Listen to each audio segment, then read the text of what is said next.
여러분, 미국의 정신과 의사이자 심리학자인 스카펙이 쓴 책 거짓의 사람들이라는 책 혹시 읽어보신 적이 있으신가요? 저는 한 20년 전쯤 이 책을 읽었던 것 같아요.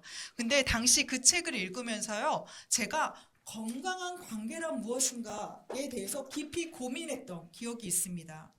이 책은요, 한국에서도 꽤 많이 읽혀서요, 여러 출판사에서 개정 증보판이 나올 만큼 반응이 있었죠. 이 책은 스카펙이 정신질환자들을 치료하고 상담하면서 자신이 경험한 특별한 사례들을 소개하고 있는데요. 그는 심각한 정신질환을 앓고 있는 환자 중 몇몇은, 전부 아닙니다. 모두 일반화할 수는 없어요. 그런데 그 중에 몇몇은 그 병을 유발하고 지속시키는 독특한 주변인이 있음을 발견하게 됩니다. 주로 그 주변인은 환자가 깊이 의지하는 대상인데요. 사랑이라는 이름으로 환자의 생각과 의지를 억누르거나 조정하면서 환자 자신의 삶이 아니라 조정자가 원하는 삶을 살게 만든다는 겁니다. 겉으로는 매우 좋은 사람인 것처럼 보이지만요, 실제로는 한 사람의 삶을 움켜쥐는 건강하지 않은 관계를 생산하는 악인인 셈이죠. 책에서 그 한 예로 하틀리와 사라 부부를 소개하는데요. 남자는 자해하는 문제로 병원을 찾아옵니다. 아내는 매우 따뜻한 사람이었어요. 남편을 안고 병원에 찾아오면서요, 남편이 원가족 내에서 부모로부터 받은 상처 때문에 정신증을 앓고 있다고 소개해 주었습니다. 그래서 스카펙은요, 남자와 상담하고 그를 치료하면서 자해를 많이 줄일 수 있도록 도왔는데요. 다시 집으로 돌아간 이 환자가 다시 치료 이전의 증상처럼 자해를 다시 반복하게 되는 것입니다. 그러면서 스카펙은 도대체 왜일까? 이유를 살펴보니까요, 그의 자해를 지속시키는 건 다름 아닌 아내 때문이었습니다. 아내 역시 건강한 마음을 소유한 사람은 아니었는데요. 그녀는 매우 독특한 행동으로 남자가 계속 자해를 할 수 있도록 부추겼습니다. 예를 들어 볼게요. 남자가 혼자 무엇인가를 잘할 수 있는 걸 증명합니다. 아내를 위해 요리도 만들고요, 아내를 돕는 일들을 해요. 그러면 그 아내가 남자를 격려하는 것이 아니라, 이제는 혼자서도 잘할 수 있나 보네, 나 없이 혼자서도 잘 살겠어, 라는 식의 위협과 조롱을 이어가는 거죠. 그리고 남자가 그 긴장감으로 다시 자해를 시작하니까요, 그를 돌봐주면서 거봐, 넌 나 없이는 아무것도 안 된다니까, 내가 없으면 넌 아무것도 못해, 라고 하면서 사랑과 애정, 돌봄을 쏟아주는 겁니다. 그래서 스카펙은 남자가 이 아내에게 계속적인 사랑을 받기 위해서요, 다시 자해를 지속적으로 한다는 것을 발견하게 된 것이죠. 그러면서 이는 사랑이라는 이름으로 결국엔 자신이 원하는 것을 얻으려는 거짓의 사람이라 말하는 것입니다. 어떤가요? 조금 끔찍하죠. 저는 이 책을 읽으면서요, 악이라는 게 굉장히 무시무시한 모습으로 다가오는 것이 아니라 사랑이라는 돌봄으로 다가올 수도 있다는 것을 알게 되었습니다. 또 하나는 그 악과 깊은 관계를 맺은 사람은 결국 자신의 삶을 살지 못한다는 사실에 놀랐던 기억이 있습니다. 저는 사실 상담을 하면서요, 온전히 자신의 삶을 살지 못하는 사람들을 만나곤 합니다. 그리고 그분들의 깊은 상처를 만지고 다시 회복하도록 돕는데요, 어느 정도 회복이 되면 이제 이전의 생활 습관에서 좀 벗어나서 두려웠던 일을 다시 도전하는 그 필요가 나타나야 하는데요. 예를 들어 하틀리의 상황을 본다면 아내의 건강하지 않은 사랑을 떨쳐낼 용기가 필요한 겁니다. 그런데 익숙해진 그 환경에서 다시 도전을 하는 게 얼마나 어려운지 모릅니다.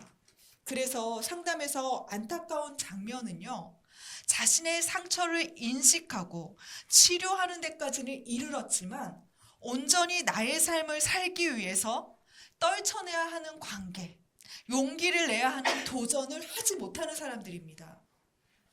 현재의 자신의 모습은 온전하지 않다는 걸 인식하면서도요, 다시 버려질까봐, 또 실패하는 그 기분을 느낄까봐 용기 내지 못한 채 다시 주저앉는 것을 보는 거죠. 그럴 때 상담사로서는 굉장히 마음이 아픕니다. 그런데요, 저는 오늘 본문에서 자신의 상처에서 일어나지 못하는 모세를 보게 됩니다. 그리고 이 모습 때문에 모세를 달래시고 어르시는 한 분을 만나게 되죠. 바로 모세의 손을 잡아 끄시는 하나님입니다. 앞서 3장에서요, 하나님은 불타지 않는 떨기나무로 모세의 시선을 사로잡으셨습니다. 그리고 그에게 애굽에 가서 내 백성을 같이 데리고 나오자 말씀하시는데요, 모세는 이 요청에 총 5번 거절합니다. 이 거절의 과정 안에는 참 나의 삶을 살지 못하는 우리의 모습이 담겨 있는데요, 그 첫 번째 이유 중 하나는 낮은 자존감, 자신의 정체성에 대한 혼란 때문이었습니다. 우리 출애굽기 3장 11절 말씀을 다 같이 읽어보겠습니다. 시작. 모세가 하나님께 아뢰되 내가 누구이기에 바로에게 가며 이스라엘 자손을 애굽에서 인도하여 내리이까. 그는 자신에게 애굽의 바로왕 앞에 서라는 하나님의 요구를 감당할 수 없다고 말합니다. 나는 이제 왕실의 사람이 아닙니다. 권력자도 아닙니다. 장인의 양떼를 돌보고 있지만 내 양 한 마리 소유하지 못한 한심한 목자일 뿐입니다. 모세는 광야 40년 생활을 하면서요, 자존감이 낮아질 대로 낮아졌고요, 이제 자기가 어느 나라 사람인지 무엇을 했던 사람인지도 모를 만큼 정체성 혼란을 겪고 있습니다. 그에 대한 하나님의 답이 12절에 나오는데요, 내가 너와 함께 할 거야. 나 때문에 넌 바로보다 큰 자가 될 수 있을 거야 라고 말씀하시는 겁니다. 내가 너와 함께 있으므로 바로보다 큰 자가 될 거야. 그러니 가자 라고 얘기하시는데요, 두 번째 모세는 다시 항변합니다. 도대체 당신이 누구이기에 바로보다 큰 자로 내가 설 수 있단 말입니까? 라는 질문이었어요. 이는 현실에 기반한 깊은 불신앙을 보여줍니다. 당시 신들은요, 민족의 주인이었어요. 신이 강하면 민족이 강해지는 겁니다. 그는 당신이 진정한 애굽의 다신들보다, 많은 신보다 강하다면, 그들보다 크다면 왜 히브리 민족이 애굽의 노예입니까? 라고 묻는 거예요. 현실적으로 보기엔 당신은 애굽의 신들보다 크지 않습니다. 그들의 현실은 매우 비참하기 때문에 내가 당신이 애굽의 신보다 크다는 것을 인정할 수 없습니다. 라고 말하는 것이죠. 그런 모세의 질문에 하나님의 대답이 3장 14절에 나오는데요, 우리 다 함께 3장 14절 말씀을 읽어보겠습니다. 시작. 하나님이 모세에게 이르시되 나는 스스로 있는 자이니라. 또 이르시되 너는 이스라엘 자손에게 이같이 이르기를 스스로 있는 자가 나를 너에게 보내셨다 하라. 하나님은 자신의 위대성을 이야기하시는 거예요. 나 애굽의 신들은 다 내 피조물일 뿐이야. 나는 이 세상이 있기 전부터 스스로 있었던 유일한 알파야. 네가 나를 믿어야 해. 그런 나를 믿으면 이제 내가 현실을 역전시킬 거야. 너를 통해 내가 그 일을 할 거야. 말씀하시는 거죠.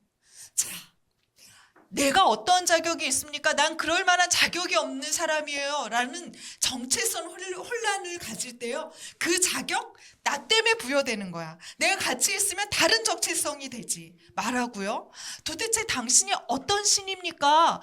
당신이 정말 강력한 신입니까? 라고 말할 때 나는 스스로 있는 자야. 모든 것이 있기 전 먼저 있었던 자야 라고 말하며 자신의 능력을 말합니다. 자, 목동이었던 모세의 정체성이요, 하나님과 함께함으로써 바로왕보다 큰 신이 되었고요, 다신론에 익숙한 모세에게 유일한 스스로 있는 자, 강력한 신으로 하나님이 임재하셨습니다. 그러면 이제 모세가 좀 갈만하잖아요. 그런데 다시 세 번째 거절하는데요, 4장 1절에 자신이 세 번째 거절하는 이유를 말하고 있는데 우리 새한글 성경으로 같이 한번 읽어보겠습니다. 시작. 모세가 대답했다. 그러나 보십시오. 이스라엘 사람들이 저를 믿지 않아 제 말을 고지 듣지 않을 겁니다. 오히려 당신에게 여호와께서 나타나셨을 리 없습니다 하고 말할 겁니다. 모세는요, 이스라엘을 향한 깊은 불신, 그들에게 거절당했던 깊은 관계의 상처를 안고 있었습니다.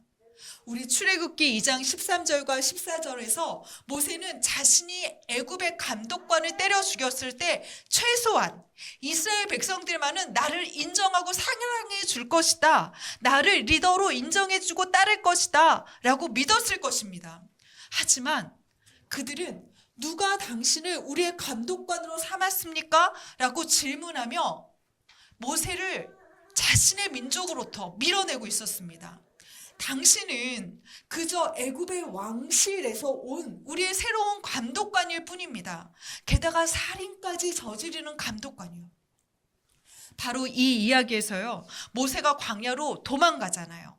신학자들은 살인에 대한 밀고가 이스라엘 백성들로부터 있었을 것이다 여깁니다. 자신은요, 히브리인을 도우려 했지만 정작 자신을 배척한 이는 히브리 동족이었던 겁니다. 신학자 월터 브루그만은요, 이 부분에 대해서요, 정체성의 경계에 고립된 모세라고 표현했습니다. 그러니까 애굽인들에게 모세는 히브리인이었고요, 히브리인인 그들에게 모세는 애굽인이었습니다. 그래서 모세는 이 경계선 안에서요, 양쪽 모두에게 배척받는 관계에 대한 거절감이 가득했던 겁니다. 자신은 히브리인 한 사람을 살리려다가 광야 생활을 하게 됐어요. 그런데 히브리인 전체를 살리는 사람으로 나를 가라고요? 얼마나 두렵겠습니까? 이미 그들로부터 버림받은 상처가 가득하잖아요. 그랬더니요, 하나님이 처음으로 그들에게 기적을 보여줘, 이적을 보여줘 말하는 것입니다. 하나님도 아세요.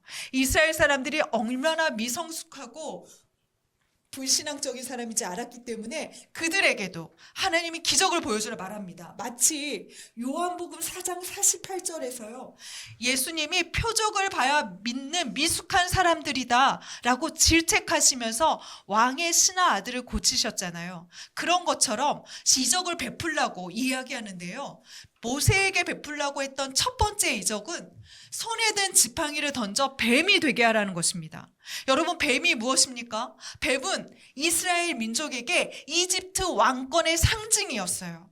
그래서 모세가 뱀을 붙잡는다는 것은 애굽의 권세를 다스릴 자를 움켜쥘 능력이 내 안에 있다라고 보여주는 겁니다. 모세는 지팡이가 뱀이 되자마자 뒤로 물러서요. 너무 두렵잖아요. 그것이 뱀이기도 하고 애굽의 왕이기도 하기 때문입니다. 그러자 하나님이 명령하시는데요, 그 뱀의 꼬리를 잡으라고 명령해요. 여러분, 상식적으로 뱀을 잡는 것은 꼬리가 아니라 머리여야 합니다. 그런데 하나님이 꼬리를 잡으라고 명령하시는 것은 너의 방법대로 하지 말고 나의 방법대로 하면 될 거야 라는 숨은 의미가 있어요.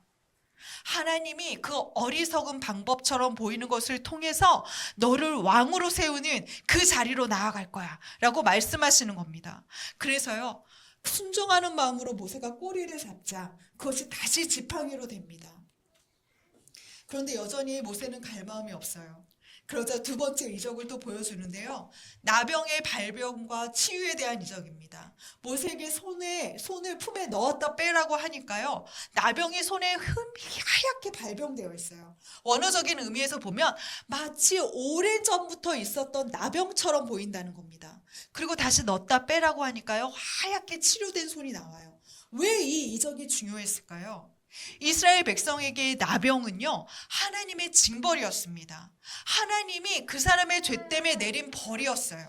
그것을 치료하는 유일한 방법은 뭐냐면요, 하나님이 그 사람을 용서했을 때예요. 그러니까 나병의 발병과 치유에는 하나님의 능력이 있는 거예요. 그러니까 이 강력한 치유를 통해서 와, 이 사람이 정말 하나님이 보내준 사람이다 라고 보여주라는 거예요. 세 번째, 그래도 안 들으면 나일강을 피로 물들이라 라는 이야기입니다. 그런데요, 그럼에도 모세가 하나님께 가기를 머뭇거려요. 그러자 하나님께서 네 번째 기적을 보여주는데요. 그에게 다시 나아가도록 인도합니다. 근데 모세가요, 네 번째 거절을 하는 이유는 뭘까요? 그거는 나는 내 한계를 알아요. 나는 능력이 부족해요. 라고 하는 모세의 고백 때문이었습니다. 우리 4장 10절 말씀을 한번 같이 읽어보겠습니다. 시작. 모세가 여호와께 아뢰되 오 주여 나는 본래 말을 잘하지 못하는 자니이다. 주께서 주의 종에게 명령하신 후에도 역시 그러하니 나는 입이 뻣뻣하고 혀가 둔한 자니이다. 제가 이걸 원어대로 읽어볼게요. 오 제발요 주님, 어제도 아니었고 그저께도 아니었고 지금 주께서 제게 말씀하신 이후로도 마찬가지입니다. 제 입은 너무 무겁고 혀는 너무 둔해서 저는 이 일을 감당할 수 없습니다. 자신은요, 예전부터 지금까지 쭉 능력이 없었대요. 하나님이 자신에게 새로운 정체성을 부여하고 능력을 소개하고 기적도 보여주셨지만 그래도 저는 그 능력이 없어요 라고 말하는 겁니다. 우리 사도행전 7장 22절을 보면요, 모세는 애국 사람의 지혜를 다 배워서 그 말과 행사가 능하더라 라고 말하고 있거든요. 그럼에도 그가 이렇게 거절하는 건요, 너무 오랫동안 목동으로 살면서 자신 안에 감춰진 모든 능력을 다 잃어버리고 잊어버린 듯합니다.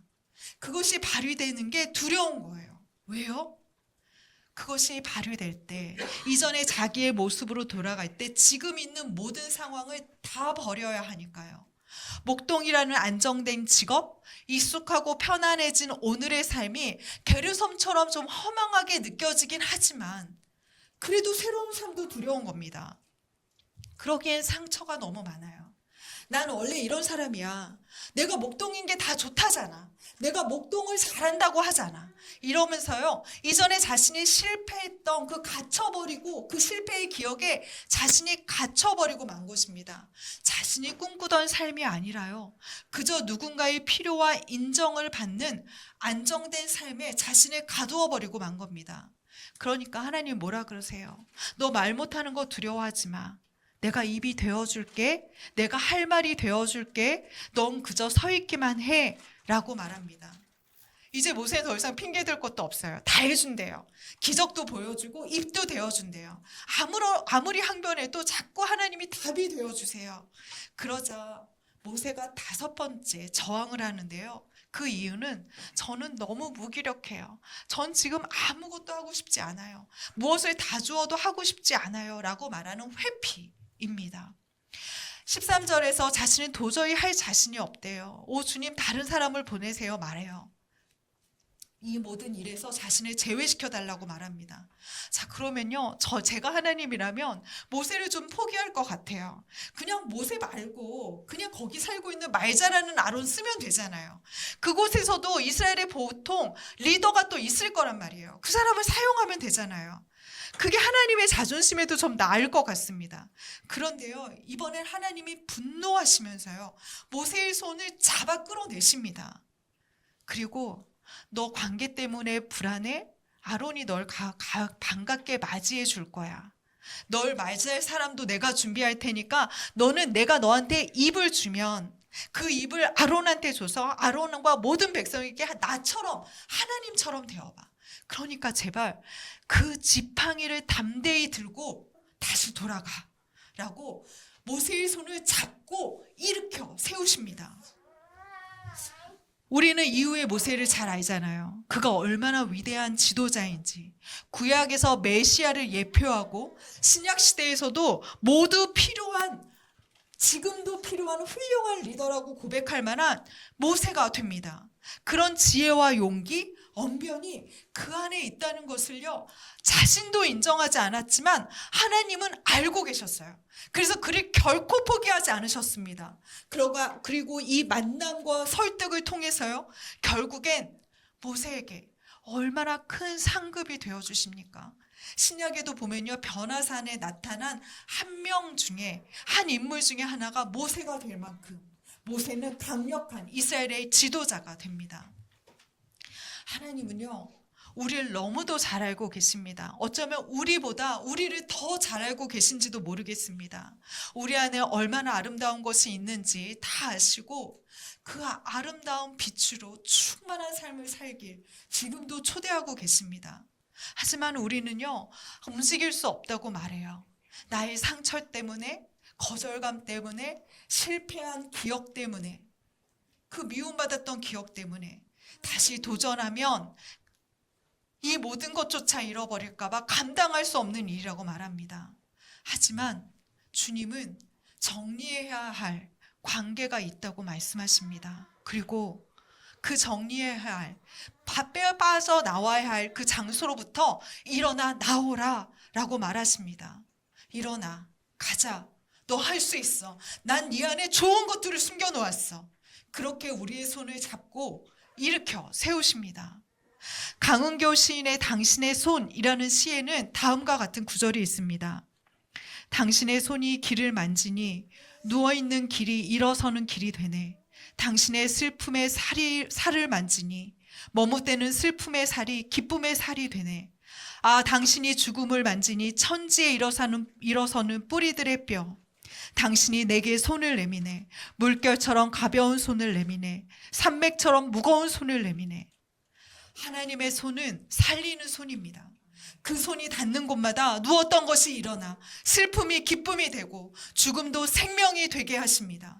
그 손을 우리에게 내미시는데요, 때로는 너무 즐겁고 가볍게, 하지만 때로는 너무 무겁게 다가옵니다. 하지만 중요한 것은 우리가 그 손을 잡을 때 우리가 온전한 나로 살아갈 수 있다는 겁니다. 우리 이 손을 좀 잡고 일어서면 어떨까요? 나를 여전히 주저앉히는 모든 상처와 트라우마로부터, 나를 위협하는 건강하지 않은 사랑과 기쁨을 제공하는 관계와 장소로부터 벗어나 그 손을 잡고 하나님의 거룩한 나라로 나아가실 수 있길 주님의 이름으로 축원합니다.